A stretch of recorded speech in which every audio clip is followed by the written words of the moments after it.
This is a fictional story, but its emotions are very real. If it touches your heart, don't forget to like, share, or simply stay till the end. That's enough.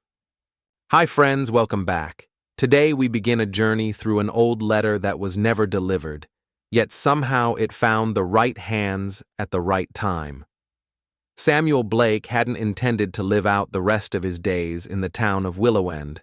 In truth, he hadn't intended to live out the rest of his days anywhere in particular. At 71, he moved like a man drifting between places that didn't quite need him anymore. A retired postman with no family left no one expecting a call, a visit, or even a holiday card. The small cottage he had bought was more out of practicality than sentiment. It was cheap, old, dusty, but it had a porch that faced the woods, and for a man who had spent 4 decades walking between mailboxes and front doors, the quiet was something he didn't mind anymore. He was unpacking slowly. Not because he was lazy, but because it didn't matter how quickly the boxes were emptied. There was no one waiting to visit, no party to prepare for. Time to Samuel had begun to stretch differently. It didn't press or pull. It just floated. On his 3rd morning, he was cleaning the back bedroom when the corner of a floorboard near the closet caught his eye. It was slightly raised, almost like it had warped over time. Instinctively he knelt, pried it gently with the back of his hammer, and lifted it. Underneath, tucked in the dry dust and settled into a shallow crevice in the foundation, was a yellowing envelope. At first he thought it might have been something the previous owner forgot, maybe a bill or a photograph, but when he picked it up, the paper was thick old, its corners brittle. The handwriting on the front was faded, looping elegant. To Thomas, in case I never find the courage to say it aloud. No return address, no stamp. It had never been sent. Samuel stared at the envelope for a long time. Something about the way the ink had softened into the paper, the way the words were so carefully written, it stopped him. He sat down on the bed frame and carefully opened it. September 4th, 1975. Dear Thomas, if you're reading this, it means I never had the courage to give it to you. Maybe I lost my chance a long time ago, and maybe that's what I deserve. But I had to try, if only for myself. There's so much I wish I could say, but let me start here. I loved you. I loved you in a way that made every other part of my life quieter when you were near. And I was afraid. I was so afraid you'd never feel the same, or that if you did, I'd ruin it somehow. So I stayed silent. I watched you marry her. I told myself I was being noble, but it wasn't noble. It was cowardice in a prettier dress. I think I'm leaving town. Maybe tomorrow. Maybe next month. I don't know yet. But I had to write this somewhere. Because even if I never hand this to you, I needed you to exist in words the way you've always existed in me. Goodbye, Thomas. I loved you. I love you still. Elise. Samuel's hands trembled slightly as he folded the letter back. He didn't know why, but he held it like it might fall apart at the slightest pressure. He wasn't Thomas. He wasn't Elise. But in that moment, he became them. 2 people separated by silence and time and everything unspoken. He sat there for an hour. The afternoon sun crawled across the hardwood and still he didn't move. Not because the letter was long, but because it was heavy. He had carried thousands of letters in his lifetime. Love letters, tax returns, apologies, postcards from Italy. But this one, the one that had never made it to its destination, was the one that finally made him feel like the mail had something to say to him too. That night, he placed the letter gently in the drawer by his bedside. He lay in bed with the window open, listening to the crickets, and asked aloud into the dark, "Who are you, Elise, and what happened to Thomas?" He didn't know yet that those 2 questions would change everything about the way he saw love, regret, and the remaining years of his life. Samuel woke earlier than usual the next morning. Something about the letter kept tugging at the edges of his sleep, like it wanted to be read again even in the silence of dreams. He sat on the edge of the bed and pulled open the drawer. The letter was still there, folded just as he'd left it. He read it again, slower this time, with the kind of attention one gives to words left behind by someone long gone. 2 names. Thomas. Elise. That was all he had. No last names, no address, no date, but the year 1975. The handwriting was elegant, the kind that suggested someone who took time with their words. Maybe a teacher, maybe someone who had once believed in poetry. Samuel put on a sweater and made coffee. The cup felt too large in his hand, like everything lately.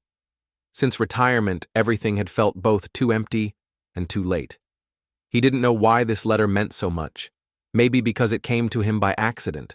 Maybe because he'd spent a life delivering letters that reached their destination, and this one hadn't. And maybe in some small, selfish way, he needed something to care about again. He began his search the old-fashioned way by walking. Willow End wasn't large, just a few hundred homes, mostly older folks, and a handful of young families that still believed in front porches and borrowed sugar. He wandered toward the town library more out of habit than purpose. The librarian, a kind woman in her 50s named Carol, remembered him from the post office. They exchanged pleasantries, and he asked if they kept any public records from the 1970s homeowners' address books, anything like that. She raised an eyebrow. Going into amateur genealogy now, Sam? He smiled faintly.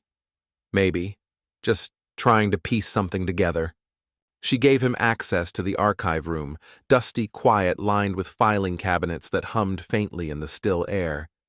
He searched for 2 hours, dozens of handwritten ledgers, property records, rental agreements. Then he found it. 1974, 38 Willow Street. Renter, Elise R. Marlowe. The note was underlined in green ink added by hand. Next to it, no lease renewal after September 1975. A cold sensation crept down his spine. The timing matched the letter. Elise had written it in early September, and if the note was right, she had left Willow End that same month. He tore the page from the binder and slid it into his coat. Not theft, he told himself, just borrowed hope. That evening he walked to 38 Willow Street. It wasn't far, 10 minutes through cracked sidewalks and leaf-dusted fences. The house was still there, tucked behind 2 cypress trees with yellow shutters that had long since faded to pale mustard. The front porch sagged slightly. The mailbox was rusted shut. He stood across the street and stared. Who lives here now? He crossed the street, knocked twice, and waited. No answer. He knocked again, softer. After a moment, he turned to leave, but then the door creaked open. A man in his 60s, thin, with a bald crown and glasses, peered out. "Can I help you?" Samuel introduced himself. "Sorry to bother you. I just moved back into town and, well, I was curious about the history of this house. Did you live here back in the 70s? The man gave a skeptical chuckle. "No, not me. Bought it in 93. Place was empty for a while before that. Why?" Samuel hesitated. He didn't want to sound like someone chasing ghosts. "I found something in the house I bought. A letter. From someone who used to live here. I'm just trying to understand who they were. Her name was Elise Marlowe." The man leaned against the doorframe. "Elise... He paused. "No, can't say I know the name, but I remember the woman before me saying something once, that this house used to be rented by a young woman. Quiet. Kept to herself. Left town suddenly, I think. No one really knew why. Do you know who she was renting from?" He shook his head. "Old property manager's probably dead by now. If you're really interested, maybe check with Marla at Town Hall. She's got the memory of an elephant." Samuel thanked him and walked back under a pinkish dusk sky. The wind had picked up, and with it a strange stirring in his chest. This wasn't just curiosity anymore. He felt responsible now, like he was the last chance this letter had of being understood. Back at home, he pulled out a notepad and wrote 2 names at the top. Elise Marlowe Thomas. Underneath he scribbled, "Left town Sept 1975. Rented 38 Willow Street. Letter never sent." He stared at the paper until the ink began to blur. What would have happened if she had sent the letter? Would Thomas have read it? Would it have changed anything? And then a deeper, quieter thought came to him, one he had buried under years of routine and regret. How many things in his own life had gone unsaid? He closed the notebook and turned off the lamp. Tomorrow he would visit Town Hall. Tomorrow he would ask about Elise again. and maybe, just maybe, he would start asking about himself too. The next morning, the fog hung low over Willow End, the kind of gentle gray that made everything look quieter than it actually was. Samuel tucked the letter into the inside pocket of his coat, more for comfort than necessity. He wasn't sure why he carried it everywhere now. It was just paper. But somehow it had become a presence. Town Hall was a small brick building, unimpressive and a bit forgotten. Most people only came here to complain about potholes or pay late utility bills, but Samuel walked in like it was a cathedral. Behind the front desk sat Marla Dempsey, a woman who looked exactly like someone named Marla should look: sharp glasses, sharp jaw, and the kind of smile that didn't appear unless it had to. "Sam Blake," she said before he even spoke. "Now there's a name I haven't seen in years. I didn't know I was that memorable." He smiled. "You delivered my divorce papers in 1988. Trust me, I remember." He laughed lightly. Fair enough. She leaned back. "What brings you here? You're not getting married, are you?" "Just a small search," he said, sitting in the chair across from her desk. "I came across a letter. Old one. From someone named Elise Marlowe. Apparently, she lived at 38 Willow Street back in 1975. Marla's face didn't change right away, but Samuel noticed a shift, a flicker in her eyes, like a light turning on in the back of a dusty room. "Elise," she said softly. "Yes, I remember her." "You do?" Marla nodded slowly. She worked part-time at the bakery downtown. Sweet girl. Quiet. Wore long cardigans even in the summer. Always looked like she had something on her mind. Samuel listened carefully. "Do you remember anything else? Anyone she was close to?" "A man named Thomas, maybe?" Marla squinted, thinking. "Yes, Thomas Hartley. That was his name. Lived over on Harper Street. Worked at the sawmill, I think. Very kind, very well liked. Always had a way of making people feel like they were the most important person in the room." "Were they together?" "That's the thing," Marla said, folding her hands. "Everyone thought they would be. People used to say Elise looked at him like he was the only thing holding her together, but he started seeing another woman, Christine, I think. Married her the next year. And Elise, she just disappeared. Left a note for her landlord, said she was moving out. No forwarding address. She was gone." Samuel felt a lump rise in his throat. "Do you know if Thomas is still in town?" Marla paused. "He passed away. About 5 years ago. Heart attack." "Oh. But Christine, his widow, still lives on Harper Street. She might know more." Samuel wrote the name down on his notepad. As he was about to thank her and leave, Marla added quietly, "You know, there was always a sadness around Elise, even when she smiled, like her heart had something fragile in it. I always wondered what happened to her." So did Samuel. He walked out of Town Hall with the sun trying to push through the mist. The streets felt more alive today, like the town itself was remembering something. At home, he made tea and sat by the window. He read the letter again, for the 3rd time, maybe the 10th. This time he noticed a line he had skipped over before. "I told myself I was being noble, but it wasn't noble. It was cowardice in a prettier dress." He thought about that sentence for a long time. How many times in his life had he done the same thing, called silence kindness, called walking away an act of mercy? He thought of Grace. They had met in their 20s, dated for 3 years, and then drifted. She wanted children. He wasn't sure. Then she moved, and he let her go without a fight. He always told himself he was doing her a favor, that she deserved someone more certain. But now, in the late autumn of his years, with no one beside him and a letter that never found its way, he wasn't so sure anymore. Maybe all he had done was let something beautiful slip through his fingers because he was afraid of failing it. The next day, he walked down Harper Street. The houses were older here, some still dressed in plastic Christmas decorations from last winter.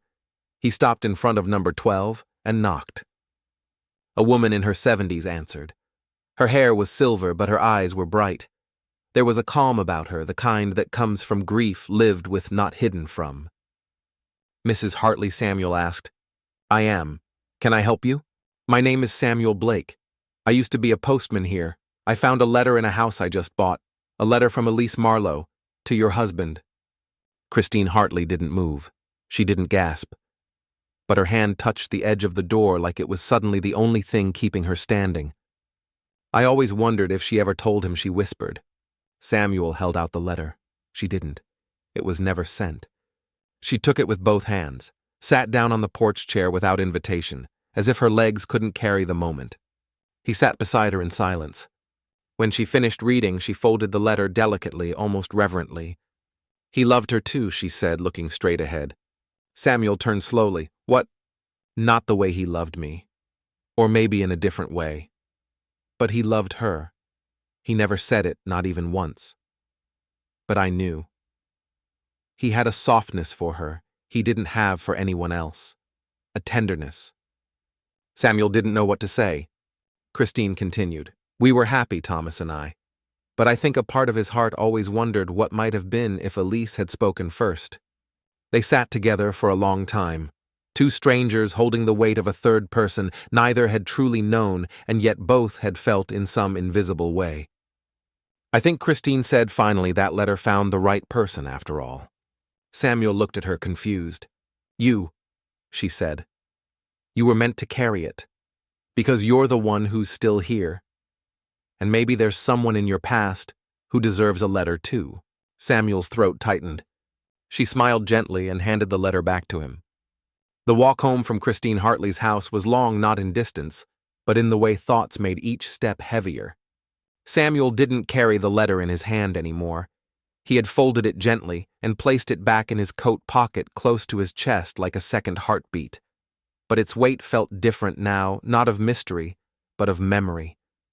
Christine's words echoed in his mind. Maybe there's someone in your past who deserves a letter too. He sat on his porch until the sky turned the color of ash, until the breeze no longer felt comforting, until the night pushed at the edges of everything.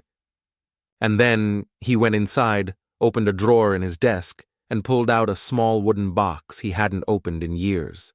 Inside were the things that people keep when they don't know why they're keeping them: an old movie ticket from 1974, a photograph of himself younger and more certain, and at the very bottom a letter he had started writing once and never finished.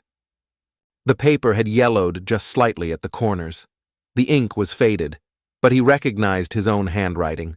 The letter was dated July 17th, 1982.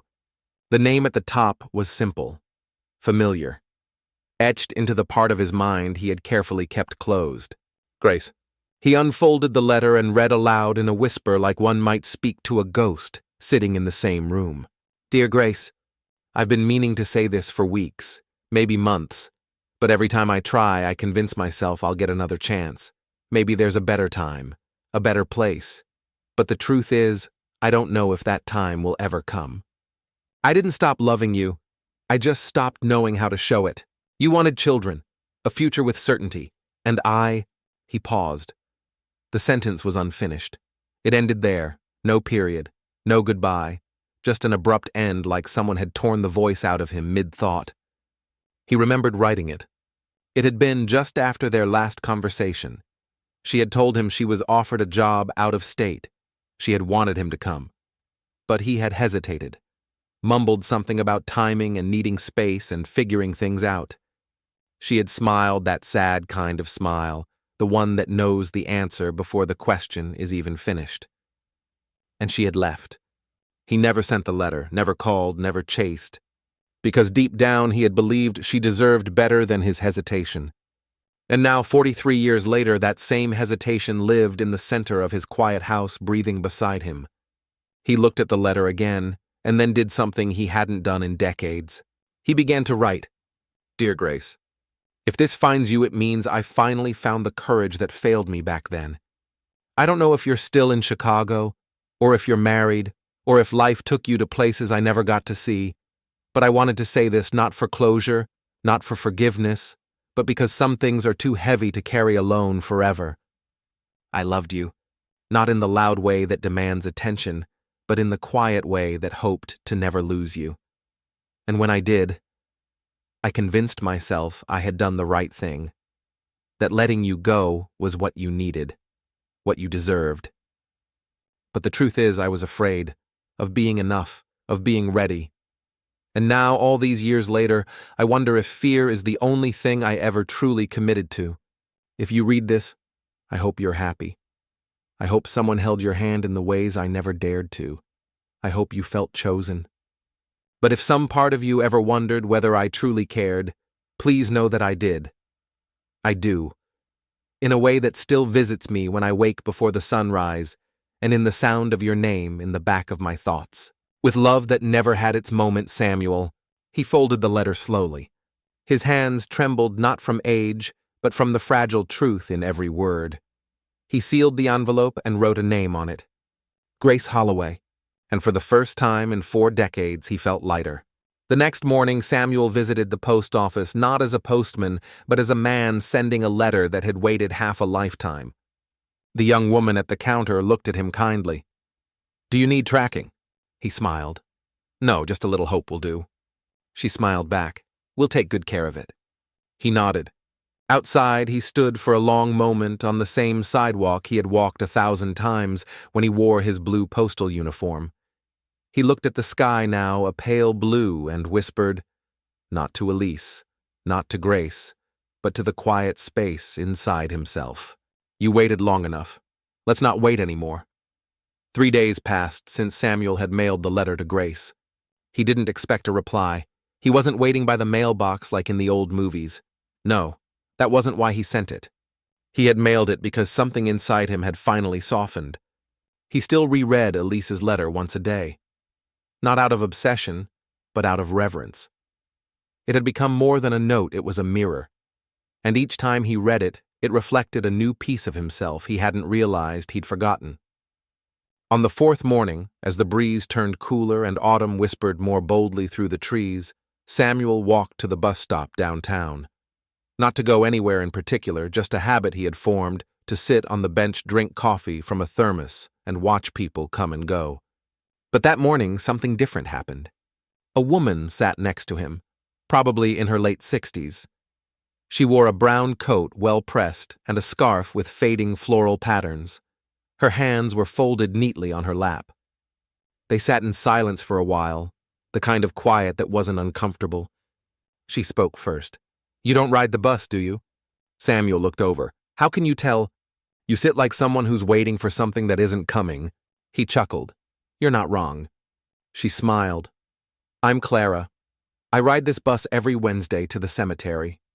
"Oh, my sister's buried out in Millersfield. Stroke 2009. We weren't close most of our lives, but we got better near the end. Funny how people become clearer when time runs out." Samuel nodded slowly. "I'm Samuel." Clara tilted her head. "Have we met before?" "I don't think so." She paused. "Did you used to work for the post office?" "That I did." "I knew I recognized you," she said. "You delivered a letter to me once that changed my life." He blinked. "I did. It was 1975. From my sister. She was staying with someone named Elise Marlowe for a few weeks after leaving her husband. She wrote to tell me she was safe, and Elise let her use her return address." Samuel's entire body went still. "Elise," he asked. "Yes, that was her name.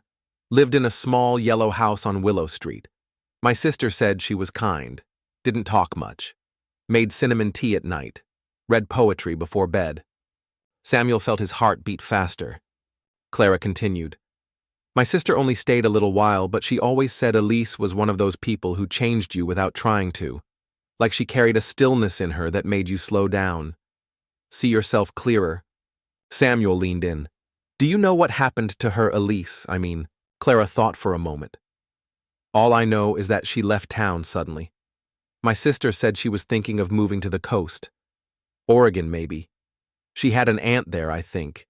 But she didn't leave a number or address. Just vanished." "Oregon?" Samuel repeated under his breath. "Did your sister ever mention anything else, anything at all?" Clara shook her head. Only that Elise had the saddest eyes she'd ever seen. Like she was living in a memory she couldn't let go of. Samuel looked out at the street. It was strange, he thought, how life returned pieces of puzzles you didn't even know you were still holding. He turned to Clara again. "Thank you.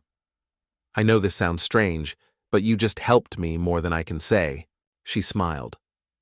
"Funny how that works, isn't it? Sometimes the people who bump into us for 5 minutes end up holding the right key. The bus pulled up. She stood, nodded to him, and got on without another word. Samuel sat for a few minutes longer, letting the silence settle again, but now it felt different, like a curtain lifting. When he returned home, he opened his notebook and wrote, Oregon Ant Cinnamon Tea, Eyes Like Memory. He felt a flicker of something he hadn't felt in a long time. Not closure, not yet, but direction. He pulled out an old map from the desk drawer, spread it across the table, and stared at the long, winding coast of Oregon. There were hundreds of towns, maybe thousands. But for the first time, they didn't look like vague names. They looked like possibility. Then something else stirred inside him, a thought he hadn't dared before. What if she's still alive? And even if she wasn't, what if someone out there remembered her? What if the story wasn't over? That night he couldn't sleep. He sat by the window, the letter in one hand, the map in the other, and whispered softly, Elise, I think I'm coming to find you. It had been 38 years since Samuel had last seen Grace Holloway. Her face had blurred with time, like a photograph too long in the sun. But some things never left him. Her laugh, the tilt of her head when she disagreed gently, the way she used to hold his hand with both of hers when she needed to say something serious. He hadn't expected to hear back from her, not really. So when he opened the mailbox that morning and saw an envelope with his name on it, handwritten in familiar loops, his breath caught in his chest. The return address read, Chicago IL. No apartment number, just a street. A name. Grace. He held the envelope for a long moment, not opening it, just holding it, like it might disappear if he blinked too hard. Then slowly, with fingers that had delivered thousands of letters but had never trembled like this, he tore it open. Dear Samuel, I almost didn't open your letter when I saw your name. Not because I was angry, but because I was afraid of what time might have done to the space between us. But I did open it, and I read every word, twice. I cried after the second time, not out of sadness, but because it reminded me that the love we carry doesn't always vanish. Sometimes it just waits for permission to speak again. Samuel, you were never unkind to me. You were gentle in your hesitations, but you were still afraid, and I needed something stronger then. So I left, and I built a life that had joy and love and children and loss. I was married, yes, widowed 7 years ago, 2 grown daughters now. They live too far and visit too little. But they love me, and I love them. Still, there was always a room in my heart that no one else lived in. It was quiet, untouched. I kept it that way without even knowing I had. Reading your words, it felt like a window opened in that room for the first time in years. I don't know what this letter means. I don't know if we're meant to find something again or simply to know we were not forgotten. But I'm glad you wrote. And I hope you find what you're looking for in Oregon. Yes, I still remember Elise. You used to mention her name once or twice back when she'd left town, and it felt like everyone was unraveling. Funny how we carry people longer than we admit. If you ever find her, tell her someone out there never stopped wondering what became of her. Be well, Sam. Grace. Samuel closed the letter with a shaking exhale. It wasn't an invitation. Not exactly, but it wasn't a goodbye either. It was something softer, truer, a bridge. He placed Grace's letter beside Elise's on his desk. For a long while, he just sat there. 2 women, 2 letters, 2 echoes of a life that still had something to say. And then he stood. He opened the hall closet and pulled out his old suitcase, the same one he hadn't touched since the funeral of his brother years ago. It smelled faintly of cedar and thyme. Into it he placed the essentials, a few sweaters, socks, his notebook, a pen, the map of Oregon, and both letters. He didn't have a plan yet, no precise town, no address, but he had something more powerful than certainty. He had intention. That night, he called the small bed and breakfast in Portland, where he once spent a weekend on accident during a delivery mix-up for a government contract back in the 80s. The woman on the other end still remembered him strangely. Room booked, flight scheduled, map folded. Before bed, he stood on the porch and looked up at the stars. I'm coming, Elise, he whispered. But not just for you. For me. For all the things I never let myself chase. He smiled softly, and for the first time in years, the smile reached his eyes. It rained the morning Samuel's flight landed in Portland. Not a storm, just a soft, polite drizzle, the kind that didn't bother explaining itself. He stood outside the small regional airport with his suitcase in one hand and a folded map in the other. A cab pulled up old and blue and humming something classical through the dashboard. "Where to?" the driver asked. Samuel paused. "Do you know a town by the water, small, quiet, not too far from here?"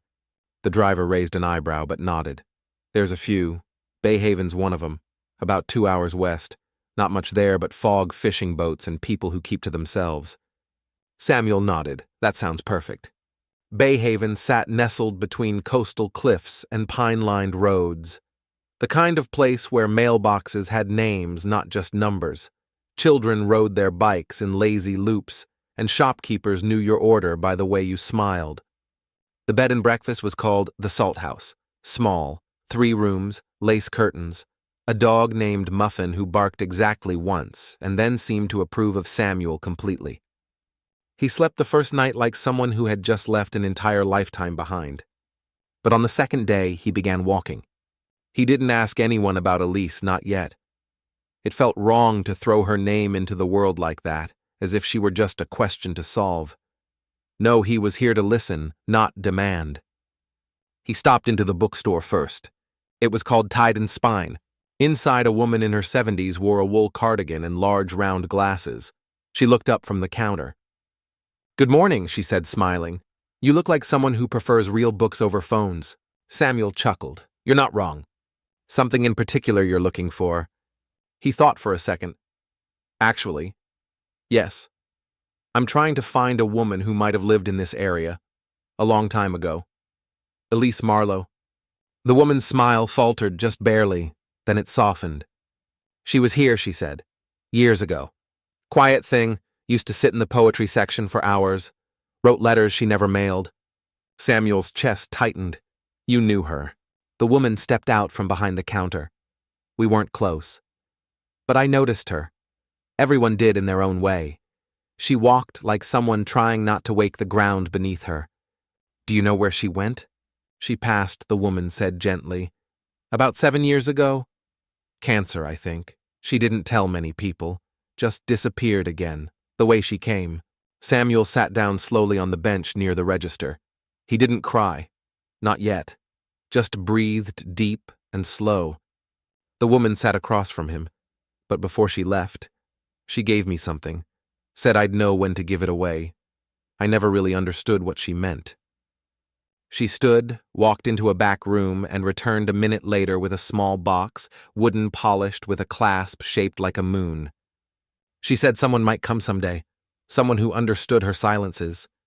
She handed the box to him, and for the first time in his life, Samuel's hands trembled not from age, but from knowing. He opened it. Inside were dozens of letters, all addressed the same way. To the person who might have loved me, if the world had been kinder. Samuel opened the first one. "I stayed by the ocean because it reminded me how to breathe. I used to think silence was loneliness, but now I know it can be a kind of mercy. The sea doesn't ask me to explain myself. There are days I still dream of Thomas, and nights I dream of no one. But always, always I write. Not because I expect these words to be read, but because they are the only way I've ever known to stay alive inside myself. If someone is reading this, thank you. You were more real to me than you'll ever understand." Samuel read through 3, then 5, then 10. Each one a thread, each one a small cathedral of a life she never shared with anyone else. He wasn't crying, not exactly, but there were tears. The woman at the bookstore gently touched his shoulder. "Her cottage still stands. It's about a mile down the coast. Yellow door, lavender by the fence. It's empty now. No one's claimed it." Samuel nodded, unable to speak. Before he left, she said one more thing. She asked me once, "Do you think anyone will find me after I'm gone?" And I said, "Elise, the kind of people who leave letters like yours are always found by the right ones." Samuel looked at the box in his arms. "She was right," he whispered. That evening, as the fog rolled in, he walked the coastal path until he found it. The yellow door, the lavender, the silence. He stood on the porch, and then he sat down on the step watching the waves below. He didn't knock, didn't try the door, he didn't need to go inside. Because everything that mattered had already opened. Inside him, the cottage was small, barely 3 rooms. The kitchen still held the scent of dried herbs and sea salt. A stack of faded books sat beside the armchair, their spines curved like backs bowed in prayer. Samuel stepped inside slowly, gently, as if afraid to wake something sacred. There was no electricity, but the afternoon light still filtered in through gauzy curtains. Dust moved in the air like memory. On a small writing desk by the window, there sat a ceramic cup of dried lavender, a black fountain pen, and a stack of yellowed envelopes, most unsealed, most untouched. Samuel placed the wooden box down and opened it again, carefully lifting each letter and placing it gently beside the others. One by one he read them. Each was written to someone unnamed. Each described days spent walking along the cliffs, nights lying on the wooden floor, listening to the sea breathe. Each letter was a moment Elise had refused to keep hidden inside herself. Some were aching, some hopeful. But all of them shimmered with the kind of vulnerability that only belongs to people who no longer expect answers. And then he found it. A letter at the very bottom. Unlike the others, this one was written on heavier paper, slightly torn at the edges, folded tighter, no date, no name, no envelope. Just a page. And as he read the first line, Samuel forgot how to move, to the one who never arrived, but somehow always felt near. If you're reading this, then maybe something reached you after all. Maybe time bent in a way that allowed my words to find the person I always hoped might exist. I don't know your name. I don't know where you are. But I've imagined you more times than I've spoken aloud. I've imagined someone sitting across from me, not asking me to explain why I go quiet when the air changes, or why I talk to the ocean like it's the only thing that listens without judging. I never sent this letter because I didn't know if you were real, and some days I needed you to stay a dream, because dreams don't leave. But if you are real, if you found this, then let me tell you something I never said to anyone. I wanted to be found. Not saved, not fixed, just known. I wanted someone to sit beside me in the stillness and say, "You don't need to be louder. I hear you anyway." So if you're here now, please know this, you are the ending. I never wrote but always hoped would come. And even if we never meet in time, you made the story whole. Samuel stared at the page, tears warming his cheeks like sunrise. He didn't know if the letter had been written in the last year of her life or 20 years ago. It didn't matter. Because he felt in the very marrow of his soul that this letter was not just about Elise's longing. It was about his. He folded the letter hands trembling and placed it in the inside pocket of his coat, right next to the letter he had once written to Grace. 2 letters. 2 lives. 2 people who had spoken softly to the world and hoped someone would finally hear. That night, Samuel lit a candle. There was a drawer of old matches Elise had left behind. He found a worn blanket, wrapped it around his shoulders, and sat in the armchair by the window. Outside the wind whispered, the ocean answered, and inside Samuel whispered back, not with words, but with the silence he now understood. He stayed the night in the cottage, not because he had nowhere else to go, but because it was the first time in years he felt like he belonged somewhere. At sunrise he stepped outside. A new light coated the cliffs. He turned, looked at the yellow door, and said, "Thank you." Not just to Elise, but to whoever had written the invisible line that connected their lives across time, space, and silence. The train ride home felt shorter than the journey west, though the miles were the same. Samuel sat by the window, a small wooden box in his lap, now containing only 5 of Elise's letters. The others he had left behind in the cottage, resting where they had always belonged. But these 5, they weren't for storage. They were meant to be carried, shared. He wasn't entirely sure with whom yet, but life had a way of unfolding the answer the way a letter opens slowly in the right hands. Willow End was unchanged in all the small ways that made it home. The cracked pavement on Maple Street, the worn bench outside the barber shop, the wind that always came a little too early in October. He walked past Town Hall, past the post office, past the place where he used to deliver his routes back when the world was smaller and his heart was too afraid to beat fully. And then as he crossed the square, he saw her. A girl no older than 10 sitting on the steps of the old library, knees tucked to her chest, a school bag beside her. She had a small stack of envelopes on her lap and was writing carefully, deliberately, as if each word mattered more than the one before. Samuel slowed. Something about her posture, her quiet intensity, reminded him of Elise. He sat down on the bench across from her, not wanting to intrude. He watched quietly. The girl paused, blew lightly on the ink to dry it, then tucked the page into an envelope. She didn't seal it. Then she reached for another. After a few minutes, Samuel gently asked, "Who are the letters for?" She looked up, not startled, just curious. "No one," she said. He smiled softly. "That's the best kind of letter sometimes." She tilted her head. "How do you mean?" "Well, Samuel said shifting forward letters you don't send can still reach people. Just not always in the way we expect." The girl blinked, thinking. "My mom says I talk too much to myself, so I write instead." "That's brave," Samuel said. "Most grown-ups don't even know how to do that." She shrugged. "They're not real letters. They're just thoughts. I like hiding them around town." His eyebrows rose. "You hide them." She nodded. "Under benches, inside books at the library, behind flower pots, just in case someone finds one and needs it." Samuel swallowed hard. For a moment it felt like the wind had stopped. He reached into his coat pocket and pulled out one of Elise's letters. "Can I show you something?" he asked. She scooted closer. He opened the page carefully and let her read. She did slowly, lips moving with each line. When she finished, she looked up. "She writes like me." "She did," Samuel said. "A long time ago." "Is she still alive?" "No," he whispered, "but she left these behind, for someone, maybe for me, maybe for you." The girl was quiet for a while. Then she handed him one of her envelopes. "Here," she said. "You can hide this one from me." Samuel opened it. Inside, in large looping letters, it read, "You don't need to be fixed to be loved." He smiled, the kind of smile that creased around the eyes and made the lungs feel lighter. "I know exactly where this belongs," he said. She beamed. "Cool." That evening, Samuel returned to his house and placed the girl's letter in the wooden box alongside Elise's.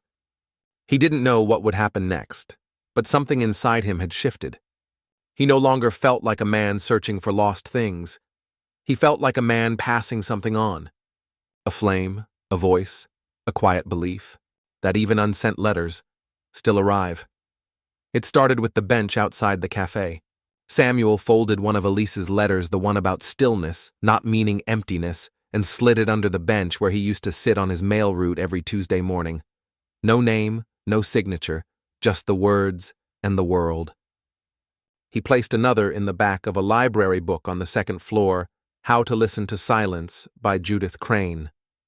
The letter inside was Elise's reflection on grief, that it doesn't vanish, it simply rearranges the furniture of our hearts.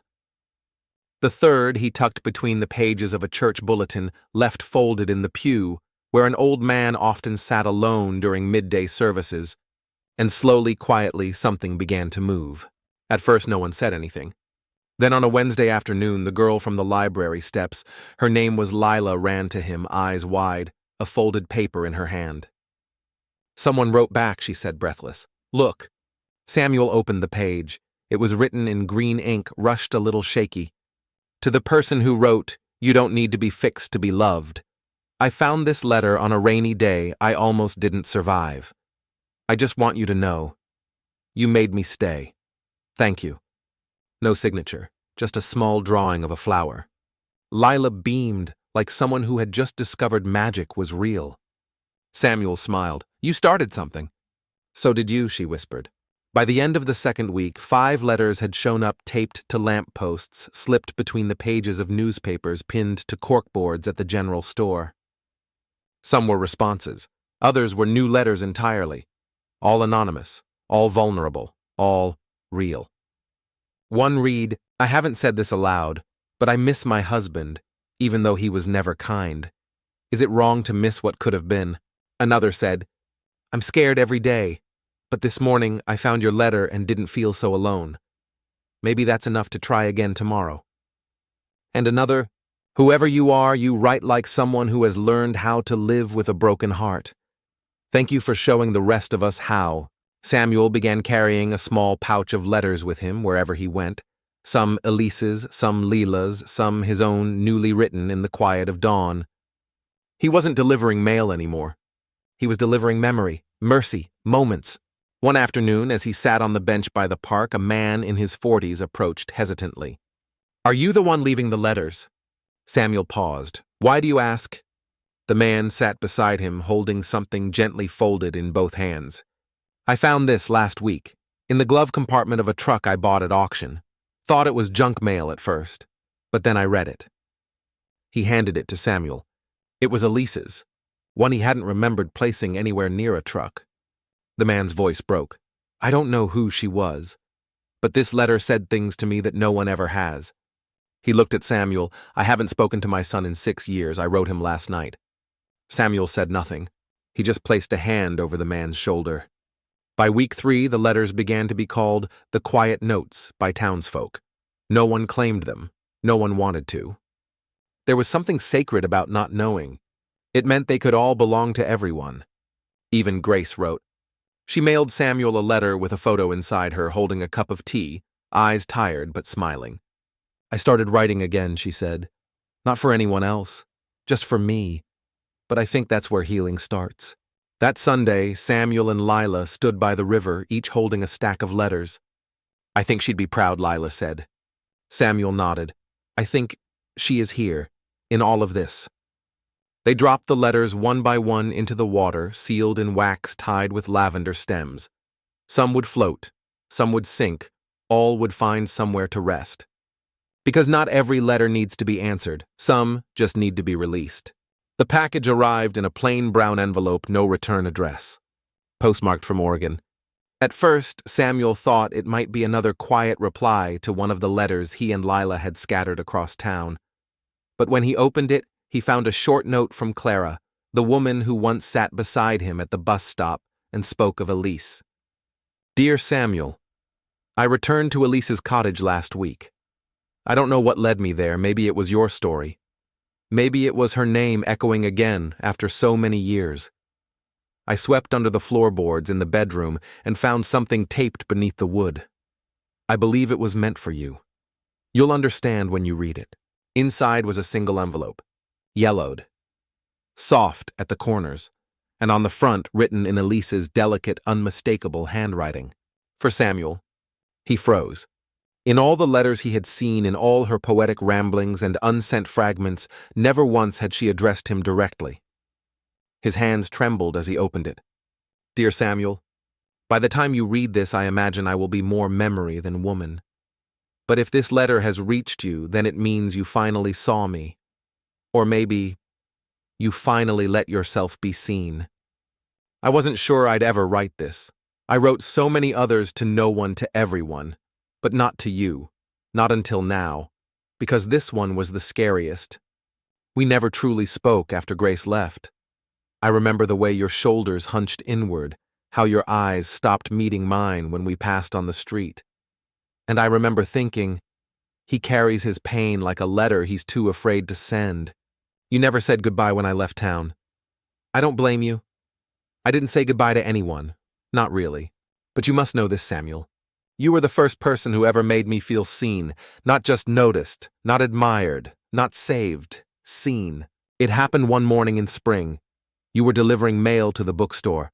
I was sitting on the bench reading Rilke. You paused, looked at my book and said, that one'll wreck your heart if you let it. No one else in town knew Rilke, or would have dared say something so honest to a girl who mostly kept to shadows. But you did. And then you smiled.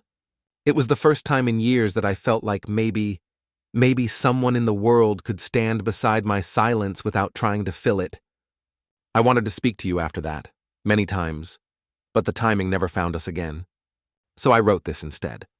In case one day you found your way to where I had been, in case one day you still carried me like I carried you. I don't know what your life has become.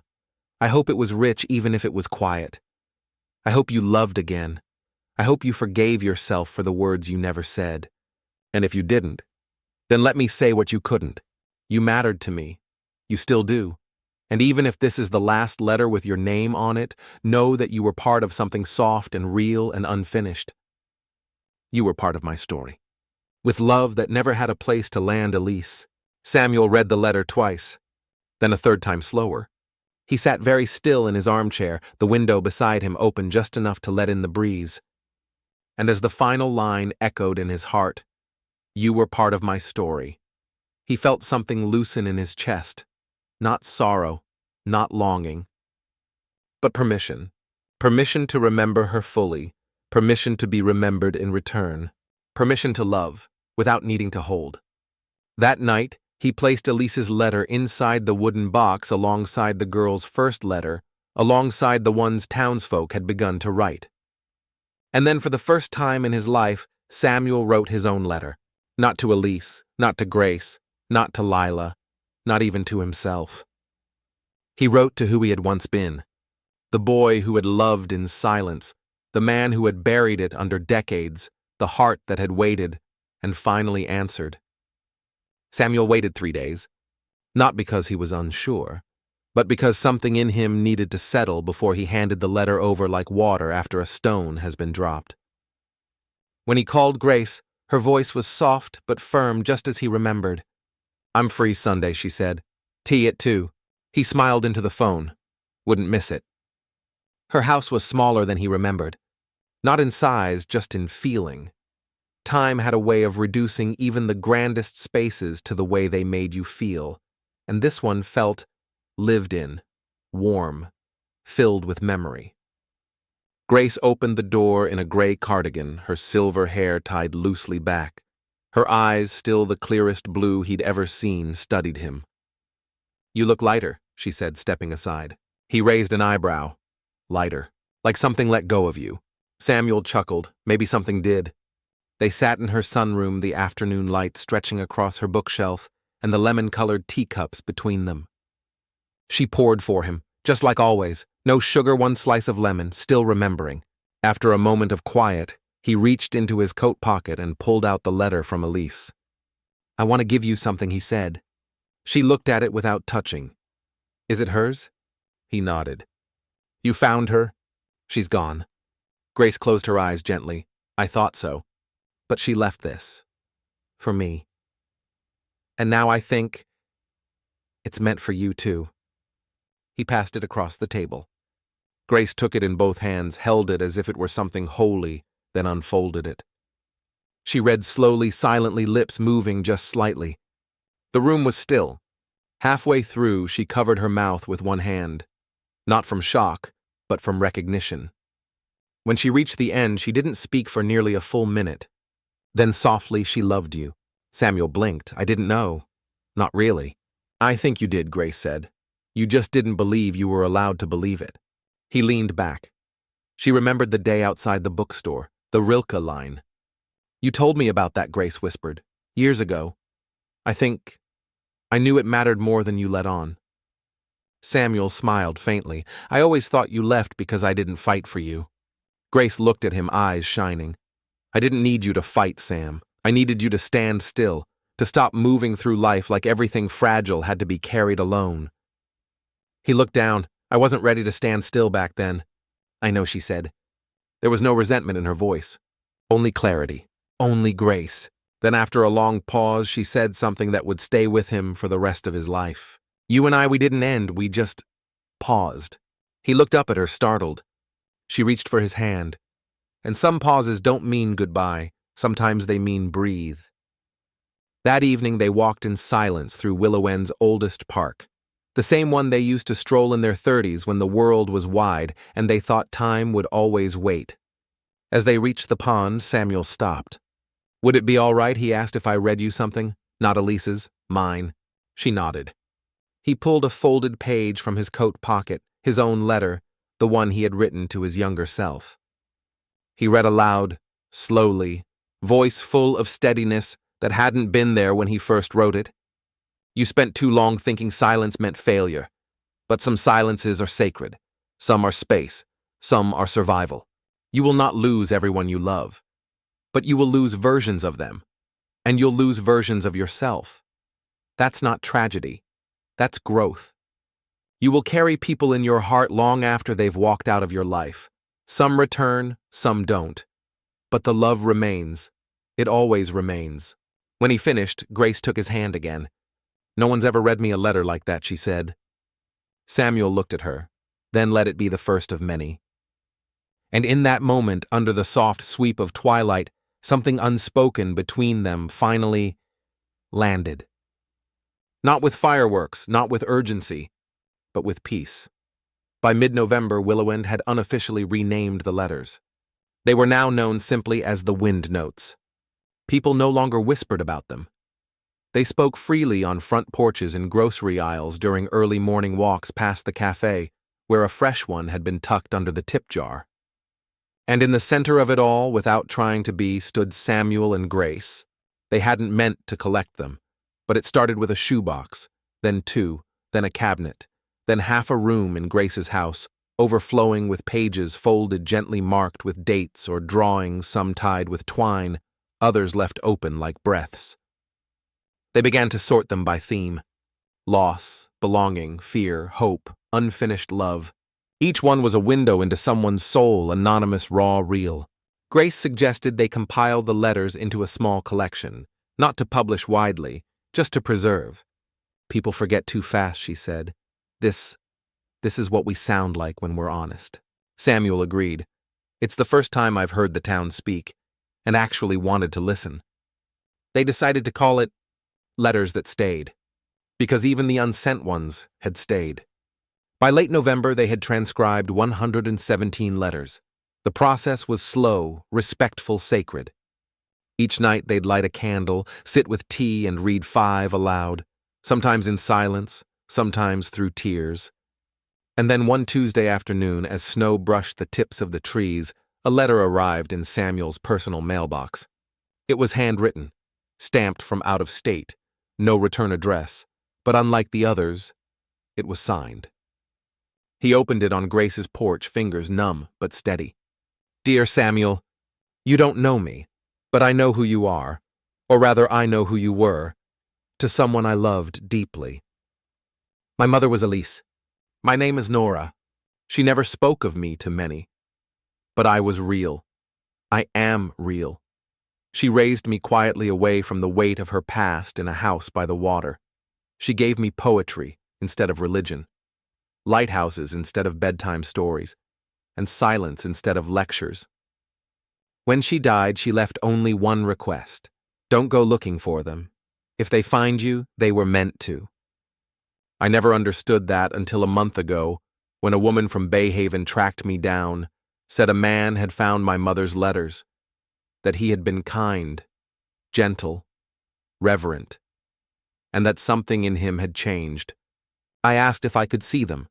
She said no, they weren't meant for you. But I don't want the letters. I just want you to know you mattered to her, in the quiet way she needed most. And if it's all right, I'd like to visit Willowend sometime. Not to reopen anything, just to see the places she once looked for light. If you'll have me. With care, Nora Marlowe." Samuel read the letter twice, then once aloud to Grace. Neither of them spoke immediately. Then Grace, quietly, almost reverently, she had a daughter. He nodded. And now, her story isn't just memory, it's lineage. Grace reached for his hand. "Will you write back?" He didn't answer at first. Then he smiled. "No." Grace looked surprised. "She's already written the one letter that mattered," he said. "Now it's time to welcome her, not write her." That Sunday, they added one final section to the collection of letters, to the ones who remain. In it, they placed Elise's final letter, Samuel's response to his younger self, Lila's very first note, and now, Nora's. Each letter no longer just a whisper into nothingness, but a thread across generations, proof that even unsent words can tie lives together. She stepped off the bus just past noon. A woman in her late 20s, olive coat, wrapped tight curls tucked under a knitted hat. She looked nothing like Elise, but her eyes, hazel-wide, still made Samuel pause. They were hers, the kind of eyes that seemed to carry history rather than time. Grace met her first. "You must be Nora," she said, offering her hand. "I must be." Nora smiled, then spotted Samuel behind her. "And you must be the man who found my mother's voice." Samuel chuckled softly, more like the one she let find it. They spent the afternoon walking. Not for nostalgia, not for ceremony, just to let her see. The bench near the bookstore, the library where Lila still left folded pages, the cliffs Elise had written about in a letter Samuel now carried permanently in his inside coat pocket. "She came here a few times," Samuel said, "before she left town for good. She used to tell me Nora said that some towns don't give you answers. They give you mirrors." At sunset, they returned to Grace's home. That's when Nora pulled it from her bag. A wooden box no larger than a Bible, etched into the lid faintly, open only if the silence grows too loud. "She kept it on the top shelf of her closet," Nora said. "I never opened it. Not until last week. And I only opened it because I couldn't sleep after writing you." She placed it gently on the table. Inside was a single envelope, still sealed, thick, heavy, slightly watermarked, and addressed in Elise's writing, not to Samuel, not to Nora, but to both. To the man who walked beside me in silence, and to the daughter who carried my voice forward. Samuel looked at Nora. "Are you sure?" She nodded. "I've already read it. I think it's time you did too." Samuel broke the seal with care. "If this is being read, then the silence lasted longer than I expected. Maybe that's my fault, maybe it's Grace's. But if both of you are here, Samuel, Nora, then let me do what I never had the courage to do, when I could still be held, tell you the truth. Samuel, I loved you. Not in the way people write about in novels, not in fireworks, not even in longing. I loved you in waiting. In the way I waited to exhale when I saw you across the street. In the way I waited for your voice to say something that would let me stay. In the way I waited for life to give me a chance to be whole beside you, not after you. But I left before you ever knew. Because I thought silence was safer than being left behind. Nora, you were never a secret. You were my greatest proof that something soft could grow from what once hurt. I raised you quietly not because I was ashamed, but because I wasn't ready for the world to reshape you before you shaped yourself. Your father never knew you. I never told him, because the truth is he didn't deserve you. But Samuel, he was the man I wished you'd meet one day, not as your father, but as your measure. If he ever finds this, if you're standing together, then maybe I did something right after all. There's a moment I return to often, a Tuesday morning, you, Samuel, standing by the mailbox, the light just so, and you looked up at me and smiled like I was made of something worth remembering. That moment carried me for decades. This letter won't answer all your questions, but maybe it'll hold them better.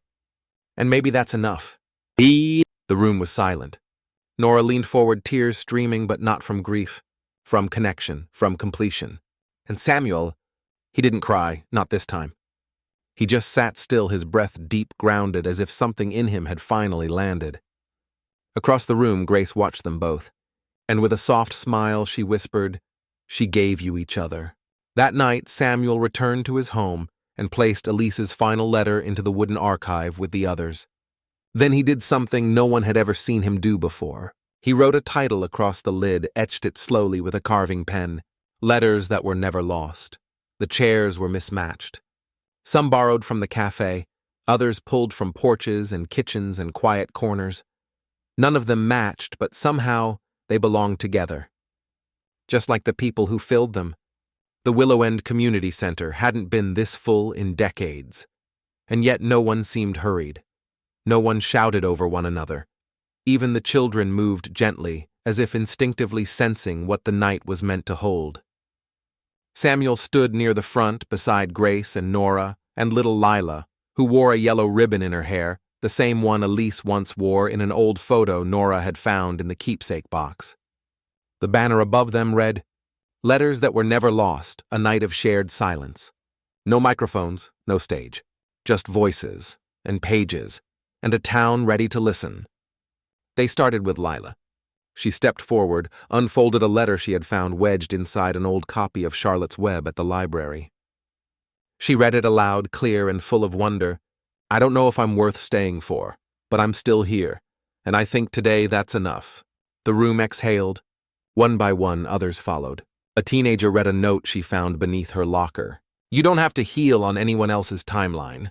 An elderly man, hands shaking, read one that had been taped to the back of his walker. You are still a story worth telling.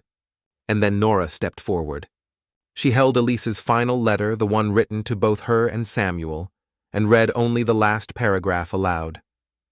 This letter won't answer all your questions, but maybe it'll hold them better. And maybe that's enough. There was silence afterward, not empty, but whole. As the evening closed, Samuel rose. He didn't bring a letter. He brought memory. I was a postman for most of my life, he said. I used to believe that the letters I delivered mattered more than the ones people never sent. He paused. I don't believe that anymore.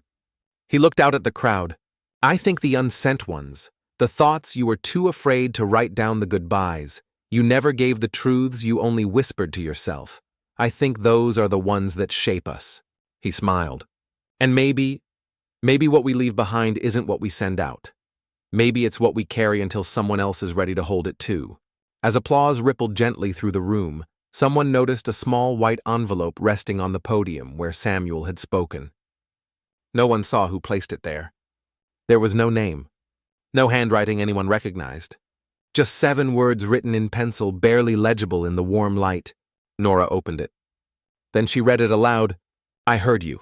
I stayed because of you. And the room went still. For a long, trembling moment, there were no more words, only tears. Only hands reaching for one another. Only the quiet knowing that someone somewhere had walked to the edge and turned around. That night, as the chairs were folded and the candles snuffed, Samuel stood alone beneath the oak tree outside. He looked up at the stars, then down at the small wooden box he still carried.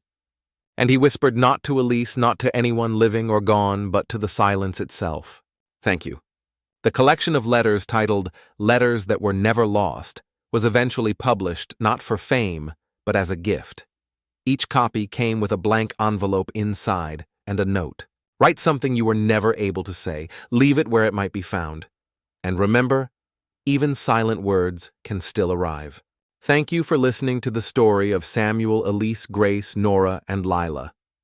If it reached something in you some quiet corner, then maybe it arrived exactly where it was meant to. If you're holding on to a letter you've never sent, maybe tonight is the night to let it go, or maybe just maybe someone already heard it.